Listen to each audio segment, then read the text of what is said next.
It's episode 1001. Holy cow, and it's a relevant podcast.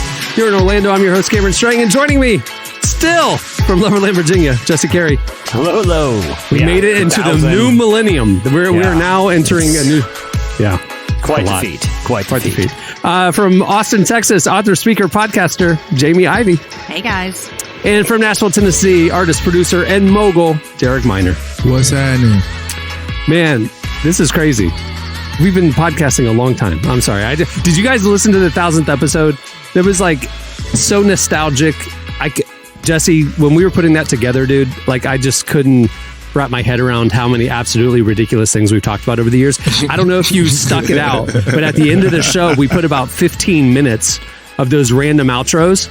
Yeah. We were pulling them. From the last 10 years. And when it crossed 50 minutes, we were like, okay, we got to cut this down. This is ridiculous. I got to be honest. I listened to it and I was like, how do I not know or remember at probably 95% of these references? I know, me too. That was my recollection as well. It's like, I have no idea where that clip came from. You know what I mean? Like, I was here with you. And like, yeah, it was crazy. It was a good time, though. Congrats. It's a huge accomplishment, y'all. Man, like this is a staple in faith-based journalism. Like, you know what I mean? Like, just knowing that, like, it's a staple. So I'm honored to be a part of it and glad, you know what I'm saying, I've got a chance to be a part of history because that's what this is. So I'm not going to lie. It's lasted about 975 more episodes than I thought it would after we recorded our first one.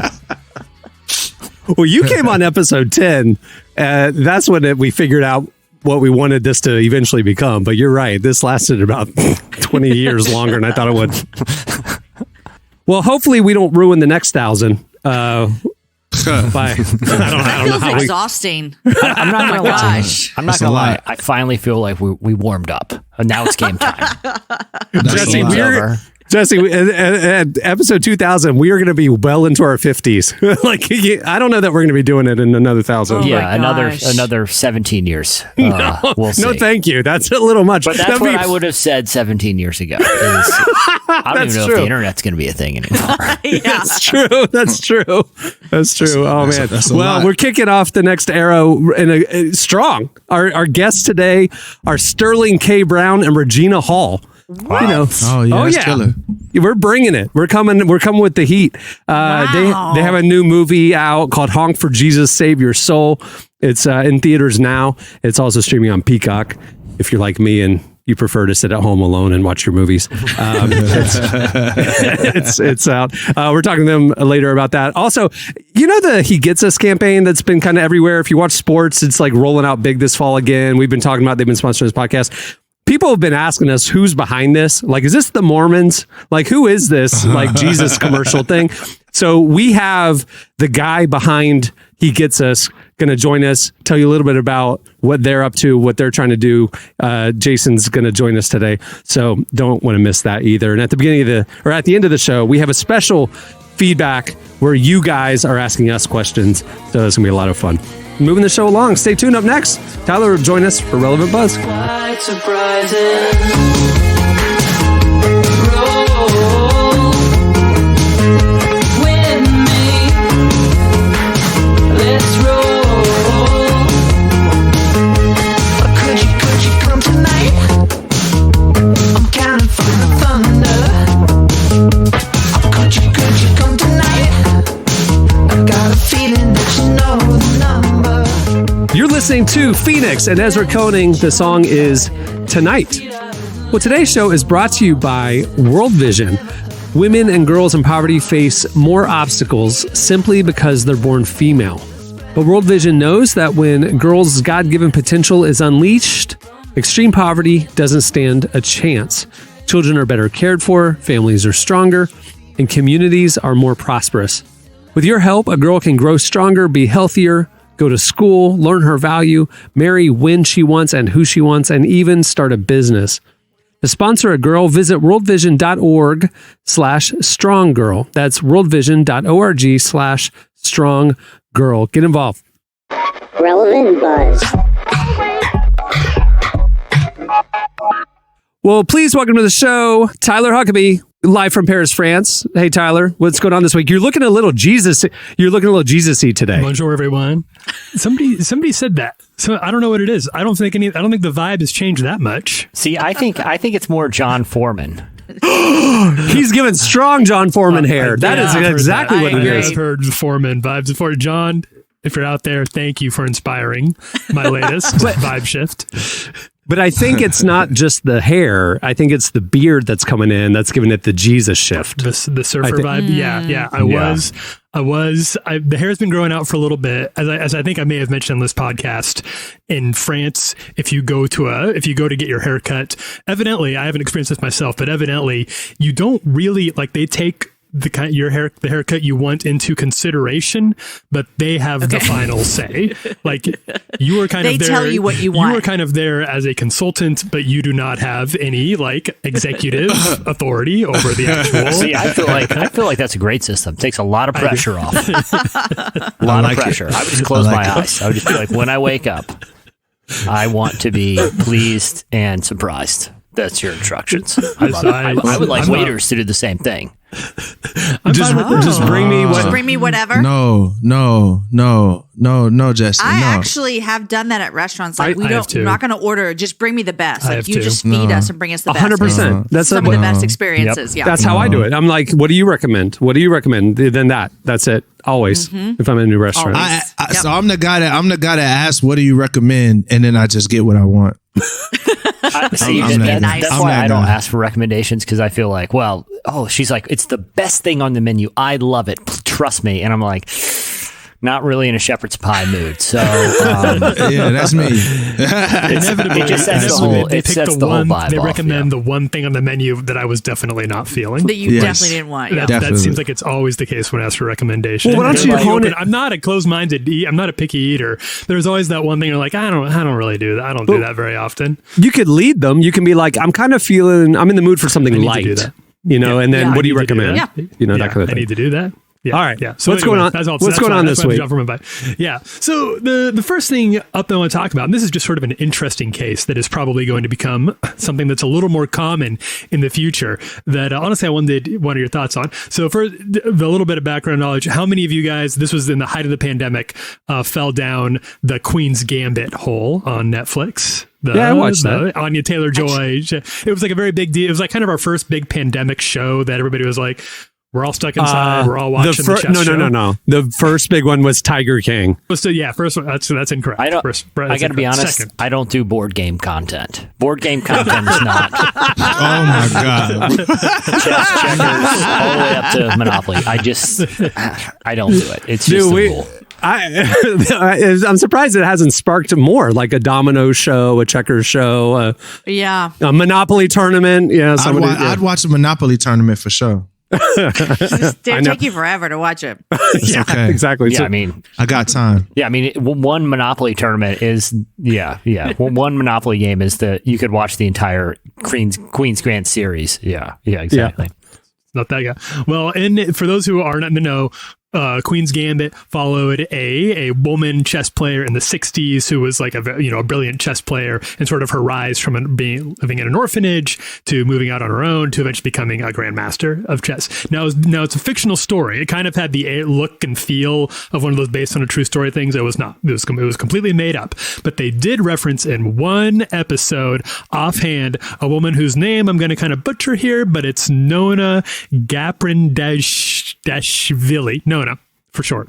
Nona Gashvindili, who was a real chess grandmaster who was alive and was playing around the same time as Anya Taylor-Joy's character in this show. Now, the way they referenced her in this show was as a way to sort of beef up the character's own stats.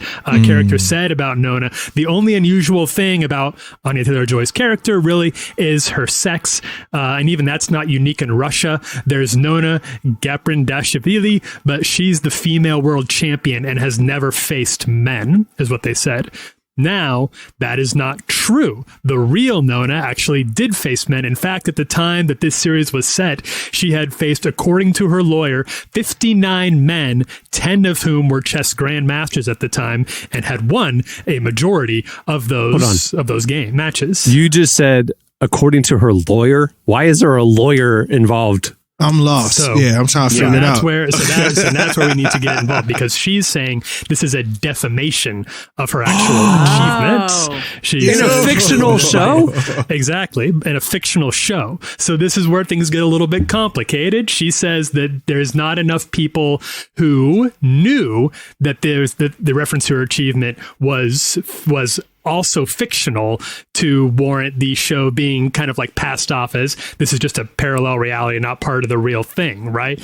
To quote the actual lawyer, quote, Netflix brazenly and deliberately lied about Gaprindashvili's achievements for the cheap and cynical purpose of heightening the drama by making it appear that its fictional hero had managed to do what no other woman, including Gaprindashvili, had done. Thus, in a story that was supposed to inspire women by showing a young woman competing with men at the highest levels of world chess, Netflix humiliated the one real woman trailblazer who had actually faced and defeated men on the world stage in the same era. So can I ask a question? Yeah. So what this is saying is Netflix made a show about a woman who was playing chess and became a master and beat all these men. And then a random person in Russia said, oh, that sounds like my story, but they did it all wrong, so I'm going to sue them. But they used her real name. They mentioned her, Oh, that's she was right. actually Sorry, I referenced that part. in it. That makes the big deal. So they basically said, what if there was another woman at that time who was basically doing what she did, what she actually did. Wow. But she was better than, but her achievements were like more remarkable because in this parallel fictional chess world that they're creating, Nona Gaprindashvili had not done the same things. And she is still, I know I'm butchering her name. She is still with us, and that's why we're having this lawsuit right now. Hey, Nona, get your money. That's all I'm saying. Hey, look, I ain't even mad. Sounds like Nona, get your money. I don't care. Look, I don't care if she right or wrong. Get your money, man. Like, it is what it is. That's what they get for speaking your name. You know what I'm saying? You gotta let them know. In the chess world, it's gangster like that.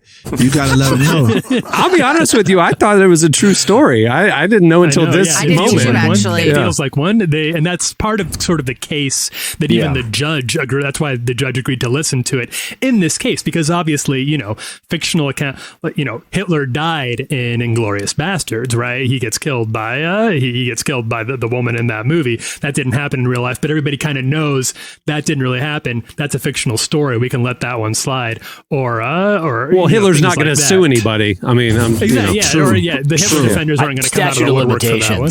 Are pretty well established in that case. You know what I mean? That's maybe not the best example, but you know what I'm talking about. In this case, the judge agreed that the show had not made it clear that this particular detail was fictional. So while viewers of Once Upon a Time in Hollywood can be expected to figure out the show's depiction of the Manson murders isn't real, Netflix had enough reckless disregard for the truth in this case to warrant the lawsuit moving forward.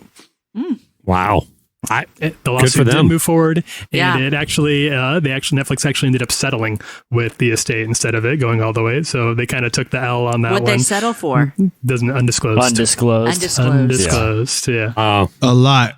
Yeah, a lot. I would think so. Netflix money. It sounds like Netflix they thought that she kind of had him over a barrel on this one, but it's such an interesting, no black and white. It's hard to know what kind of real events can you mention in a fictional TV show? And it seems like I think she had a good case here. I do. It's because it seems kind of fuzzy. Tyler, I know you're working on a novel, so you need to learn from this and be careful to not reference anything real in your fictional. I have rewritten. I've had to go back and make some pretty substantial rewrites.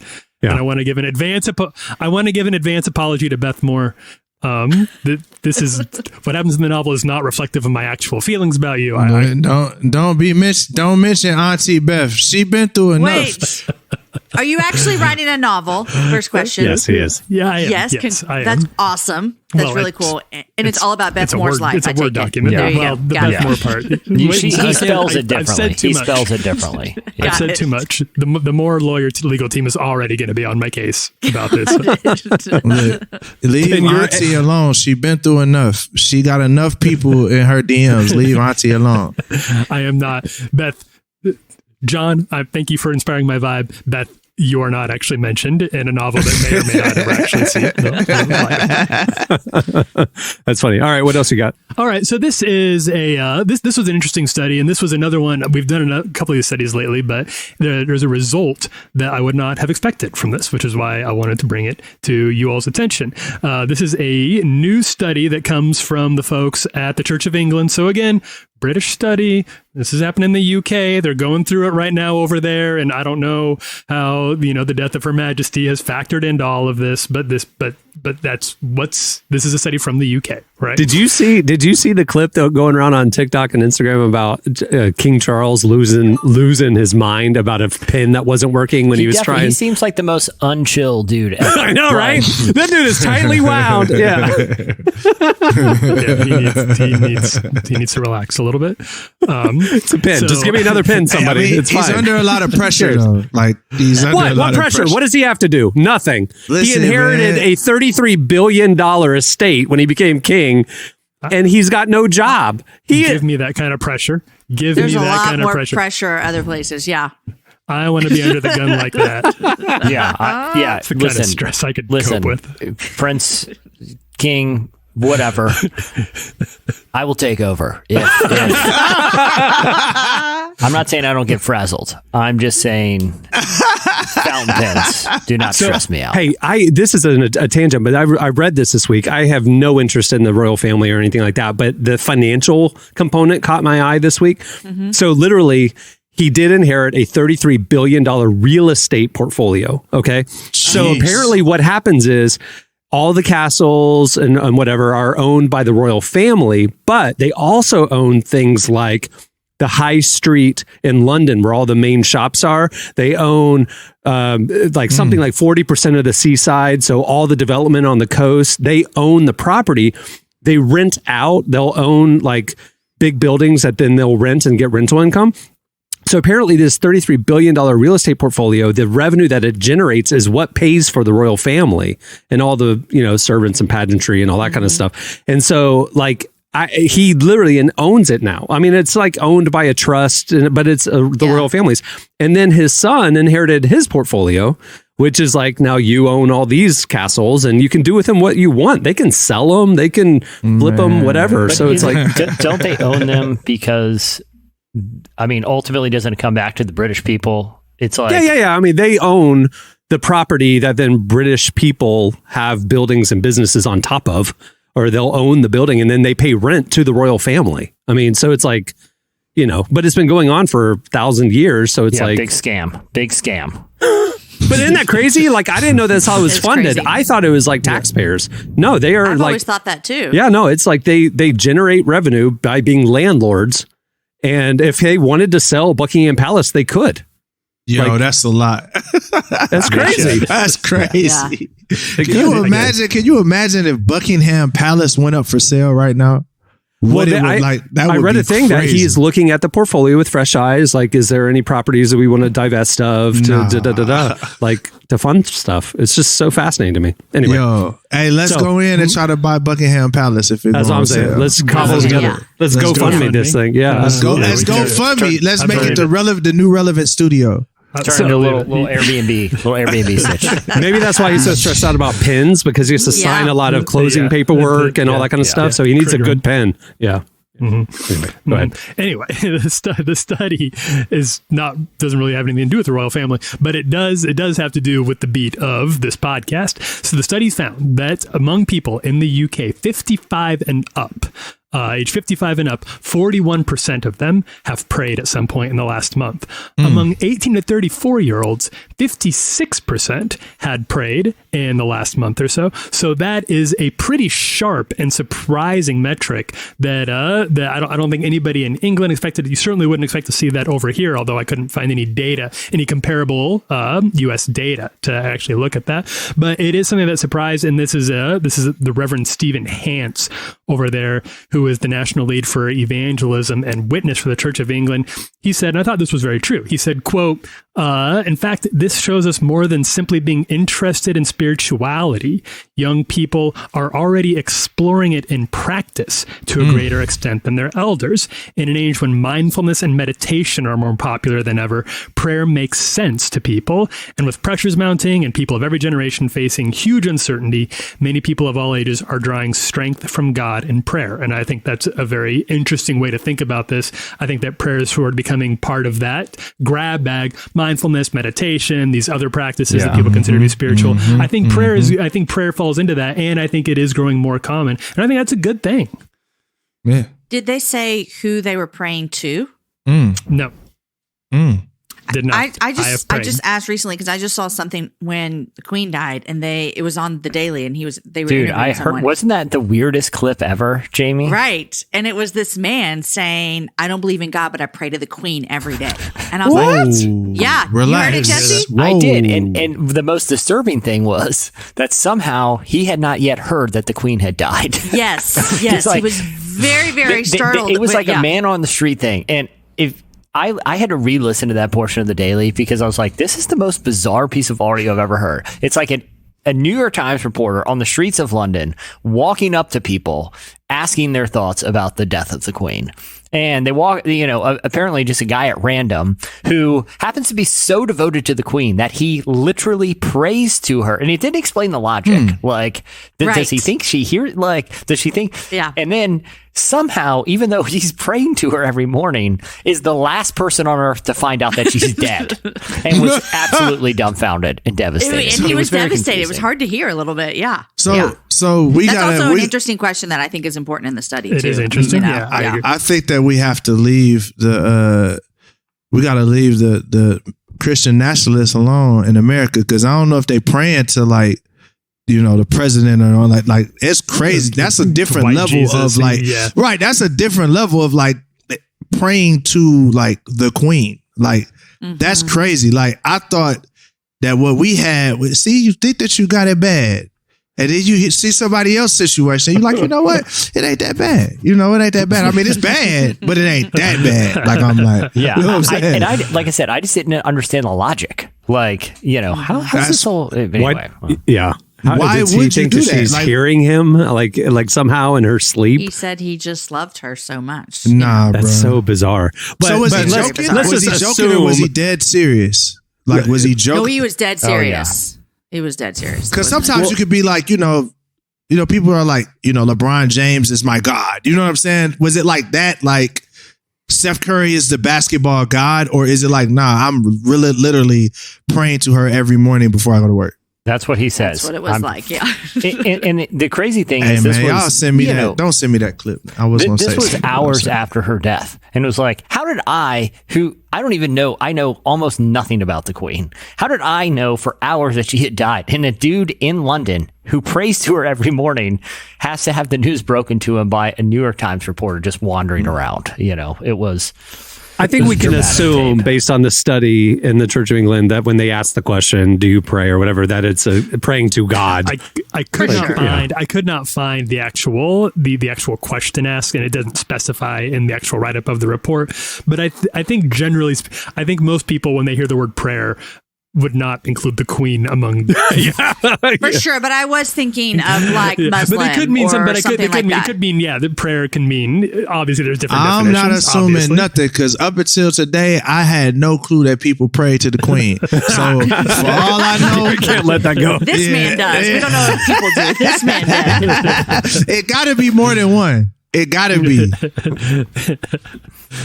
Jesse, you said that you didn't know, not a lot about the monarch and stuff. Yeah. I didn't realize until, and this kind of is with your study, Tyler, just a little bit, but I didn't realize until just after the Queen's passing, seeing so many people talk about how she was a devout Christian. And I know there's the Church of England and all the things. I just didn't know that about her. And it was very interesting to see. Is it still that the ruler of England is the head of the Church of England, or did they separate that? I remember at one point, the king was the head of the Church of England. That is no longer the case. That's not the case. No longer the case. I think it was because that one king that wanted to get divorced, like King Henry or something, so he had to separate the church off of it because he couldn't get divorced. Yeah. Probably for the best, all things considered. Probably for the best, yeah. Sad for the marriage, but... So the study is that younger generation millennials are praying more than boomers. Are praying more than the older generation was, which is surprising. That is, considering the secularization and the deconstruction. I wonder too just how much it has to do with the state of the world. Like things just feel a little bit more desperate these days, and young people know they have their whole life ahead of them. And I don't know. I mean, Tyler, to your point, maybe it is like mindfulness and meditation are kind of having a moment. I'd be interested. It's probably a amalgamation of reasons, but we do know statistically that uncertainty will lead to a greater set to people doing more spiritual practices. That's something that scientifically they have been able to show. Obviously, young people are feeling the brunt of things like financial uncertainty and the economy. We know that young people are definitely more concerned on an existential level about things like climate change, makes them feel very uncertain about the future. So I could see that leading to a lot more spiritual practices. Prayer probably among them, but not necessarily the only spiritual practice that's going to be seeing a boost. But I think that that's also just leading to a lot of spiritual questions and spiritual seeking. And I think that we can also trust that God is faithful to when people seek, they will find. All right, church leaders, you got an opening. Go for it. Yeah. All right. What else you got, Tyler? Market this queen prayer thing. Seems hot right now. Last thing I wanted to note really briefly, and this is a story that's been unfolding over a couple of weeks, but did want to draw attention to it, and we're going back to America for this one. I want to talk about the case of Michael Jennings. Michael is a pastor in Childersburg, Alabama. He is black. When his neighbors went out of town, they asked him to water their plants for him while he was there. Which is a responsibility that he took on while he was watering their plants. The other neighbors there called the police. There was a black man. He was black while watering, and the police showed up, and he ended up getting arrested for this and put to jail. Now, the case was thrown out a couple of days later, and by the then police chief. But now Michael Jennings is suing the city and the police department for what he says was a loss of his constitutional rights, emotional distress, and PTSD. He said, quote, "What they did that day was impunity. Thinking there would be no action taken against them. I felt dehumanized. I felt little. I felt helpless. And it hurt me." So that case is now going on to court. Yeah, exactly. I think this is the sort of thing that you need. We need to see account. These stories are always sad when they pop up, but it's so rare to see any actual accountability come through. So hopefully a lawsuit like this for an undisclosed amount of money, we can start seeing some people actually, the actual actions being taken here. That video was just horrible to watch. It's terrible. I mean, it's terrible. Just escalated at every turn. But he was, he didn't do anything. It's infuriating. Well, and there's obviously a lot of stories like this. But good for him, not just, personally, maybe, will be compensated for this, just awful incident. But to your point, Tyler, maybe it's a deterrent for future interactions like this, Derek, do you think that'll be a deterrent? Hell no. I mean, I saw your face. I knew what you were thinking. I was like, y'all a lot more hopeful than me. I don't want to be negative Nancy, but come on, man. Like, the thing that's crazy to me is that he's the next door neighbor. The neighbors go out of town. Let me water their flowers for them. Yeah. And the other neighbors called the cops. Neighbor. Like, he's your neighbor. He lives there. Like, what are you doing? It makes no sense to me. But then they even asked the other woman on the video, and she's like, "Oh yeah, he's the neighbor. Like, he's probably watering their plants." And then they still continued. I mean, crazy. Oh, man. I don't know. Sorry. Crazy. All right. Yeah. Well, there's a lot more where that came from. More fun stuff and funny stuff and cool stuff, not just heavy stuff. But there's a lot that we're covering every day over at relevantmagazine.com. Make sure to check it out. Follow us on the socials for the latest. Thanks, Tyler. Thanks, everybody. Thanks, all right, man. Stay tuned. Up next, Jason Vanderground from He Gets Us joins us. You don't want to miss it.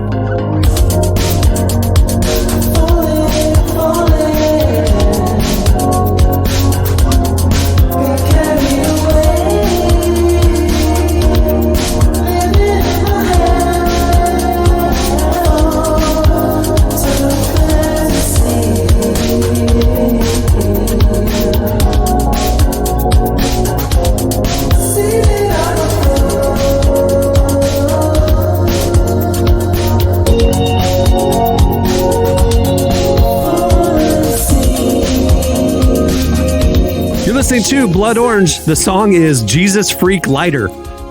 I don't know what that means, but I love it. But I love Blood Orange, so there you go. I'm into it, yeah. Jesus Freak Lighter, give me one. Sounds fun. All right, well, over the last few months, you've definitely seen commercials, videos on TV and social media about the He Gets Us campaign. I was watching SNL the other night, and then boom, there's a Jesus commercial in the middle of SNL. You're going to, definitely with the football season ramping back up, you're going to be seeing it if you watch sports at all. It's a national campaign that's aiming to share a fresh perspective on Jesus to the biggest audience possible.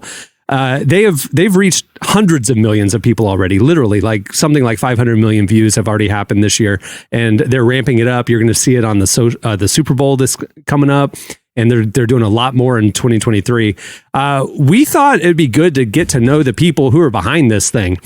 Like who's funding this? Who's doing this? So that's what this conversation is. Jason, He Gets Us is Jason Vanderground joins us to talk about their goal, the controversial questions that inspired their project, and what sort of reaction they're getting. Here is Jason Vanderground from He Gets Us. I feel like it's, and you correct me on this because I'm just purely projecting here, what I would consider to be, and from honestly from my work at Relevant, what I have found to be sort of a difficulty in this is that most people, at least in America, sort of think they have a good idea of who Jesus is, right? They're familiar with what the guy looks like, and they've heard about the cross and the crucifixion and rose from the dead, and maybe even have some verses down. But it's one thing to sort of be familiar with the trappings, which I think most people are, and another to be familiar with the actual message. So how did you guys, A, was that a tension that you found or something that you found? And B, how have you tried to address that or get through that noise? Yeah, it's a great point, and it's very true. A lot of times we say that we're more familiar with lots of things, and then you start to double click on that, and you're like, maybe I'm not as familiar as I thought I was. I think that's a human behavior. I do that with my kids all the time. I'm like, oh yeah, I know a lot, and then they start asking me questions, and I realize maybe I didn't know as much as I thought I did about that. So it's this invitation to learn more, and kind of these interesting wrinkles in the story that maybe had been overlooked or not that emphasized. And so, like an interesting story that the Christmas story, people have heard that over and over and over again. And for Christmas, our ad, we focused on the idea that Jesus was born to a teen mom, that Mary was in all likelihood a teenager. Most first-time mothers were teenagers in that day. And she wasn't quite sure at the very beginning, like how she got pregnant. And Joseph was considering his options. And so, his own parents, the way that he was born was a lot of youthfulness and uncertainty and vulnerability. And, we've just seen people react to that and go, I never realized fully that was part of Jesus' story. That also really relates to my own experience. He must be able to understand what that's like, and that's what He Gets Us is all about. He understands us, and despite the good, bad, the ugly of life, He loves us anyways. Most people who listen to Relevant Pod, Read Relevant, are going to be fairly well convinced of this message. They understand that He gets us. They believe that. What is something that those people like us, could do to sort of help get involved here? People are like, I want to be part of making sure that this gets around. I believe in this, and I want to help spread it. Is there a way that they can do that?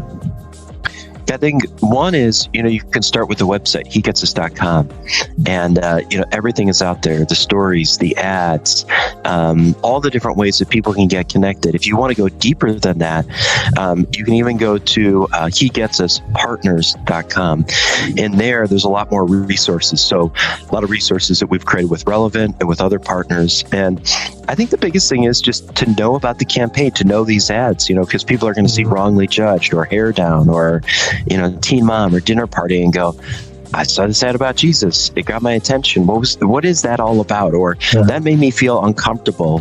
And to be ready to have that conversation with a friend or family member that brings it up.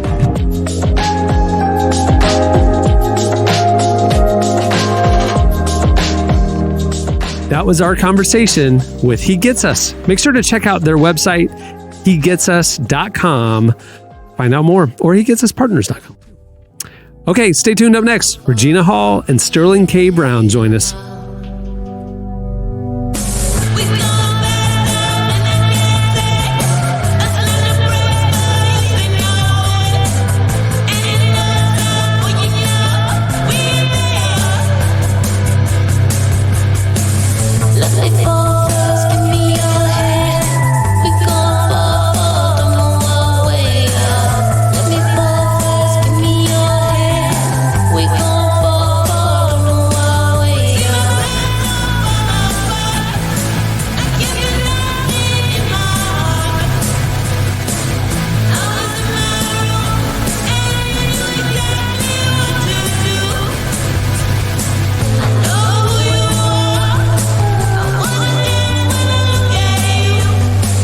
You're listening to Santa Gold. The song is Fall First. That's never a good idea. Don't fall first, because then everybody will fall on top of you. Yeah, I would recommend falling last. Yeah. Right on. Definitely, Be on the top. definitely fall last. Right. Definitely fall Just, last. just good sense there. All right. Well, our guests today are Sterling K. Brown and Regina Hall. You know Sterling from This Is Us. You know Regina from movies like Best Man Holiday and Girls Trip. They're starring in a brand new movie called Honk for Jesus, Save Your Soul, which is out now in theaters and on Peacock. They sat down with our downtown Emily Brown to discuss how they hope this movie encourages the church to be its best and why it's important we extend grace and understanding to all people. Here's our conversation with Sterling K. Brown and Regina Hall. I'm a sinner, but I'm no criminal. We need you back in that pulpit. All those folks out there who are going to see this, I want them to know that I did what I was supposed to do. What was your familiarity with church culture and maybe even church scandal before you started this film? You know? Yeah, very familiar. Family in the church, have experienced different churches. I think I've been to, I used to go to Times Square Church in New York. Do you remember that? I do. Times Square Church. I've It's been not to, denominational, yeah? Yeah, but it's a big, big church. It was David Wilkerson. But I was in a small church, small Baptist. So just, I don't know. I think being black, somebody gonna make you go to church. Gonna make you go to church. Yeah. Been to church all my life. You hear about the scandals of different mega preachers, et cetera. Like, it's hard to miss. So there's a few different things that sort of informed Lee Curtis Childs, what have you, and just personal experience, like Regina said. Lee Curtis is a talent, a star. Oh, boy. We can edit around that, right? This is going to chronicle the ultimate comeback. What specifically drew you each to this film? What drew me? Well, the script was great. They had done the short first, and I watched the short, and then I read the script, and I was like, this is all wonderful. Yeah. Regina Hall, it was in it from the beginning. I was like, I like her a lot. I would want to work with her. So that was a big draw as well. Then just what they had to say, like coming from a place of love with an institution that has such prominence in Black culture, in the Black community, but still something that is worth critiquing and has the space to evolve. And hopefully the folks who see it, who are a part of that community, will recognize the love with which the movie was done and see the space for evolution as well. Yeah, I like the world. I like the world of the church. I hadn't really seen a story like it, and probably because it was a bit of a swing. I was like, this is either gonna work or be really bad. There wasn't gonna be anything in between, but there was something interesting about going for it. And the directors, having a conversation with the director and producer, with Adama and Adane. Their clarity, their purpose for writing the script, and they were really smart. Yeah. And so that made the producers, the team behind it also made a big difference. For sure. I just want to clarify some things before we get started. Every woman is not built for the great responsibility of being a first lady. Pastor Lee Curtis Childs faces allegations of misconduct. His megachurch may never be the same. Lee Curtis and we're going to get to the other side. You there? Yeah, with the big old microphone. Come in closer, son. You gonna see what all the fuss is about. Showtime. What's up? Fresh as I would really love to dive into each of your characters a little bit. They both have this outward self that they like to present, but deep down, as the film goes on, they're much different people than how they present. So, what do you think of your characters? Who do you think they really are at their core? I believe Lee Curtis Childs is a child of God. And I think he really loves being in front of people. I mean, he is a showman, for sure, but I think he loves the idea of being able to save souls and do the Lord's work. I think also at his core, he is someone who is queer and does not allow himself comfort in that thought, the idea of being queer or whatnot, and something that he actively fights against, tries to squelch, contain, pray away the gay, whatever you want to say about it. And so the torment isn't so much from other people, like how might other people see me or whatever. It's kind of how he sees himself, right? And so I think he starts off with wonderful intentions to give to different aspects of his congregants or whatnot, and young men in particular, he really does want to mentor. But I think that like a moth to the flame, the closer he gets, the easier it is for him to get burnt, and his intentions become misguided. And I think Trinity loves being a first lady. She's a woman who's been raised in the church, and I believe that she believes that Lee Curtis is anointed. She very much believes he's anointed. She's seen the difference he's made in people's lives. I don't know that she believes that he's gay. I think that she believes that is how the devil is tempting him. And that the devil attacks him in the root of his sexuality. I think she knows he's really flawed. And I think she knows that she settles a lot. But I think she believes in him a little bit more than herself. Until the end. I think there's we start to see that she does have that change. But I think the whole time, she's a bit in awe of his preaching, his word, his connection to God. I think there is nothing more exciting than when she sits on that stage or in that audience and watches him preach and watches that effect on a group of people. I don't think she has that. But he has that. But what she can do is she can harness all of that, and then she's a part of that connection to God. Yeah. He is just so raw. He needs someone to harness it all. Oh, bless your heart. I'm sure plenty of the old congregation will come right on back through good old Wanda the Greater Pat's door.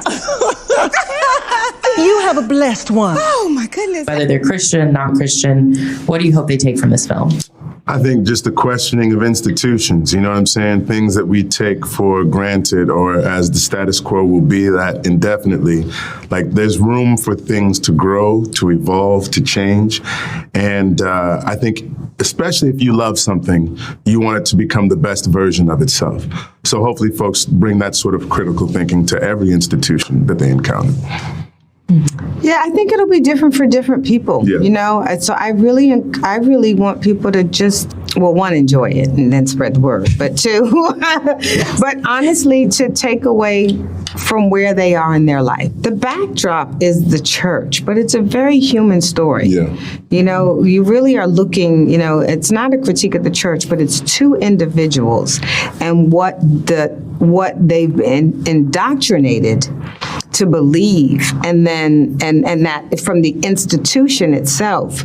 But then you watch, they're both suffering, right? And that's, I think, why you can have compassion for both of them. Yeah.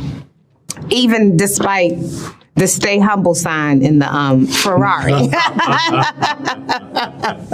I really just want to say fantastic job on the film. You both did such a wonderful job.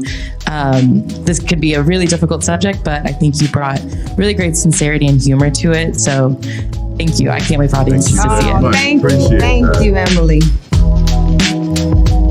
That was Sterling K. Brown and Regina Hall. Make sure to check out Honk for Jesus, Save Your Soul. I watched it this weekend. It's actually really good. It's out now. All right, stay tuned. Up next, it's your feedback.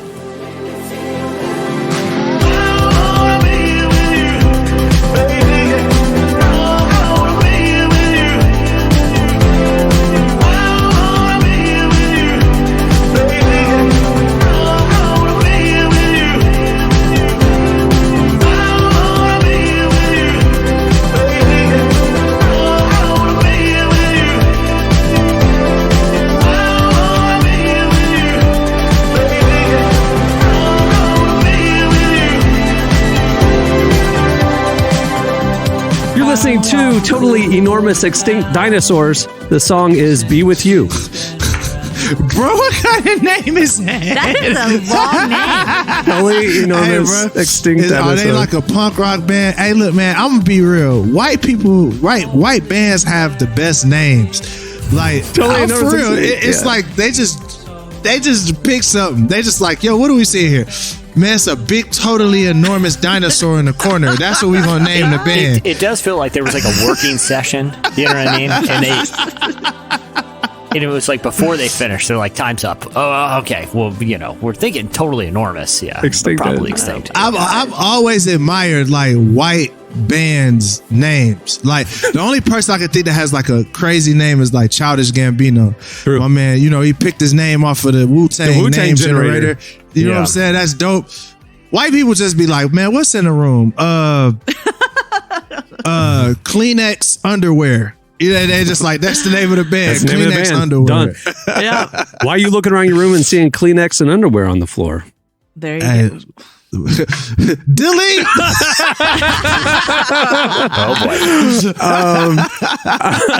Have you ever done? You mentioned the Wu-Tang generator. Have you done it? Like, what's your Wu-Tang name? I have. What is it? Do you know?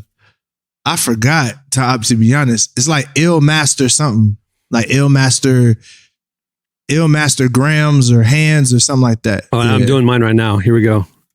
Let's see. But it's different every time you do it too. I'm Chili Predictor. Chili Predictor. Yeah, but every time you do it, it's a little different. Have you ever done your stripper name? It's the name of your first pet and the name of the street you grew up on. I'm Caesar Dolomite.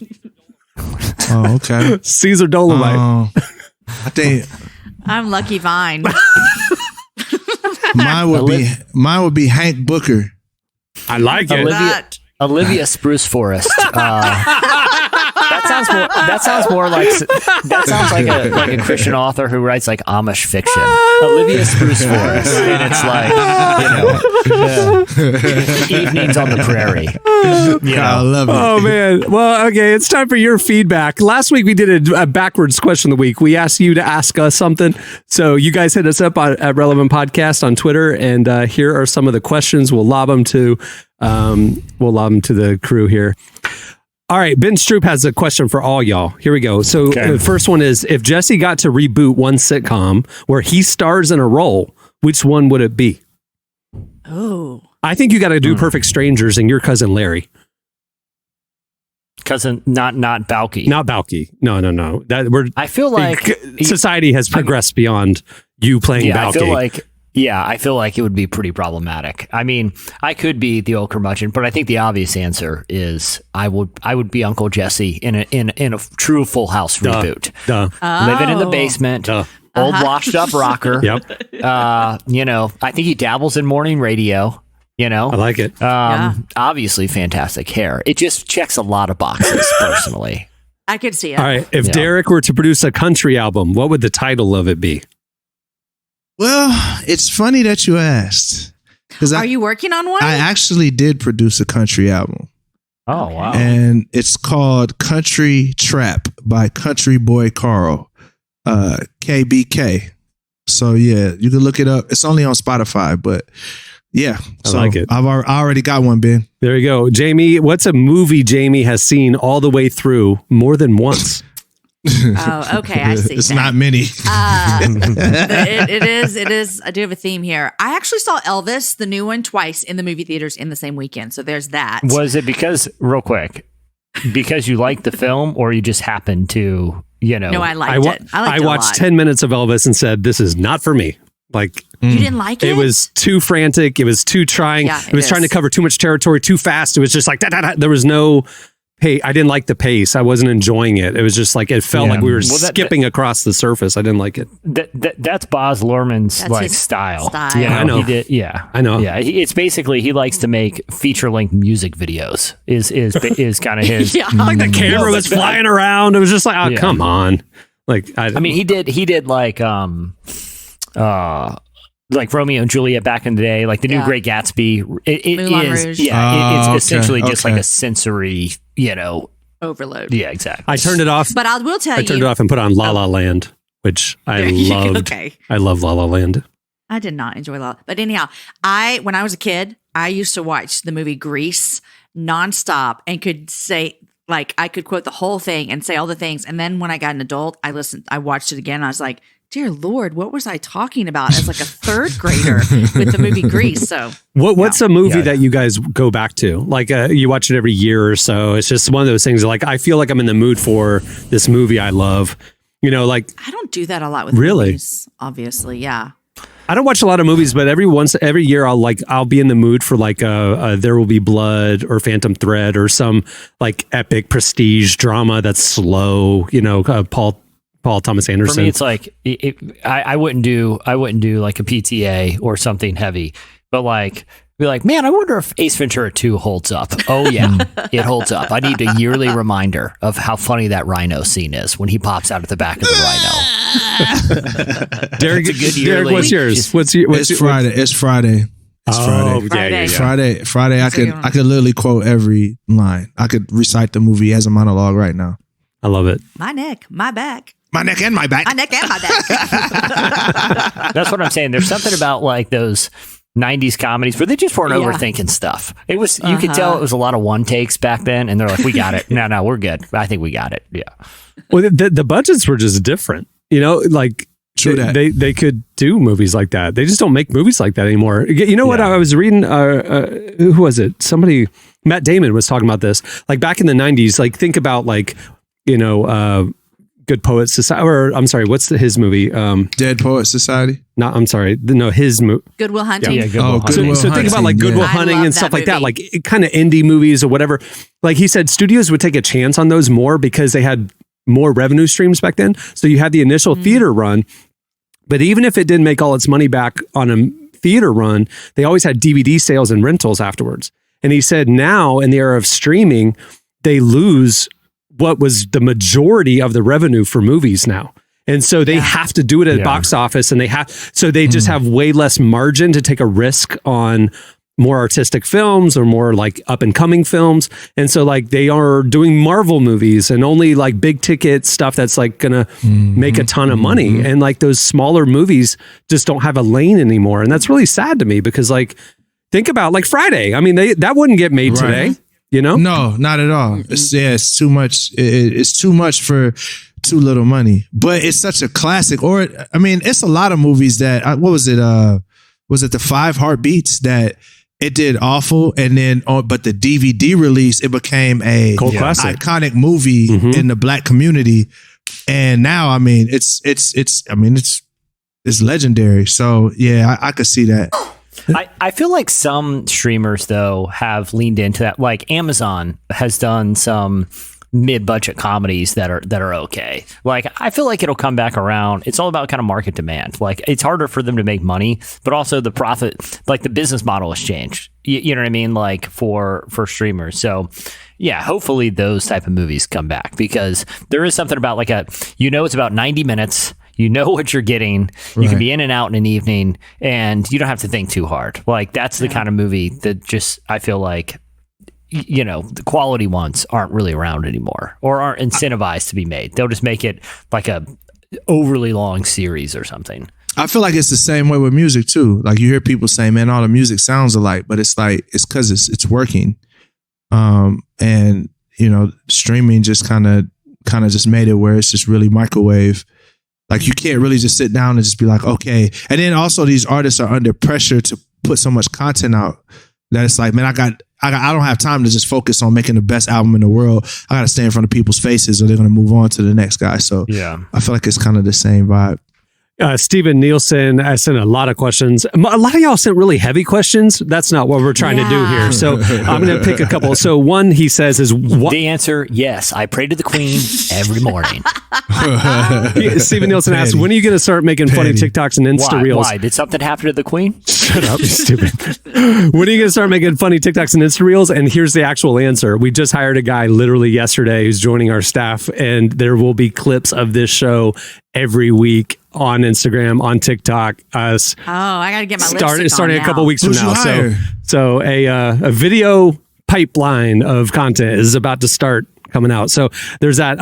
He also asks non-serious answers only. He's like, why don't you guys do like an advice segment? For example, what's your best parenting advice? Oh yeah, I got you on that. Right? But non-serious answers only. I think we should do it. I think we should put that in the mix moving forward. I like this suggestion. I got one. I'm going to bring it back whenever you bring it. I would do that for sure. Yep. There you go. Yeah. We'll bring that in. I like it. I feel like my thing is, I feel like my serious advice would be accepted in a non-serious way. So let's just call it non-serious. You're good to go. Yeah. Well, before we wrap it up, I want to thank Sterling K. Brown and Regina Hall for joining us today. Make sure to check out Honk for Jesus, Save Your Soul. It's in theaters now and also streaming on Peacock.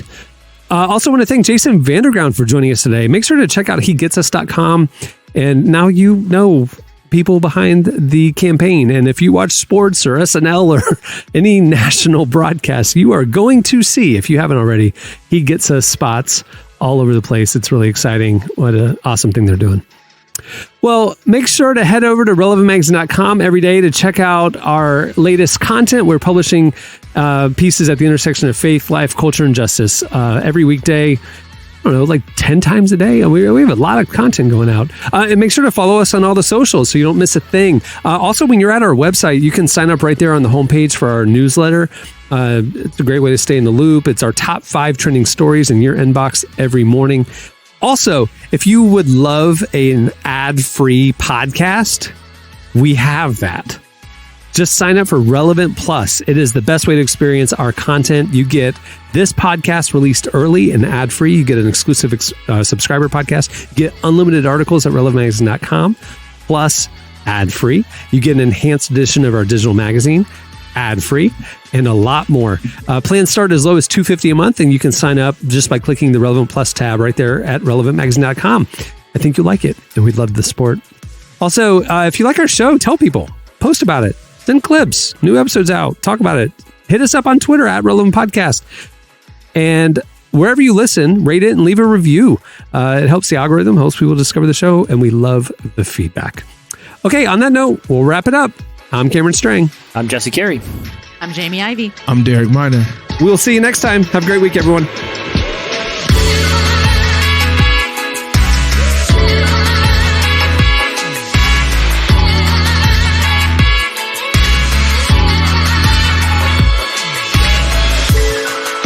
Thanks for listening to the Relevant Podcast. Check out our features, interviews, and news updates every day at relevantmagazine.com. And make sure to follow Relevant on Facebook, Twitter, and Instagram for the latest. For more great podcasts, browse the shows on the Relevant Podcast Network, which you can find at our site. And while you're there, don't miss the all-new era of Relevant Magazine. A new issue releases every other month at relevantmagazine.com.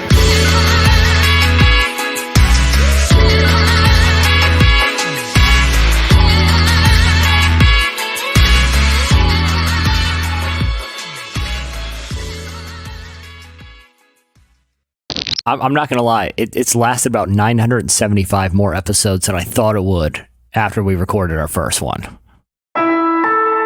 Relevant Podcast Network.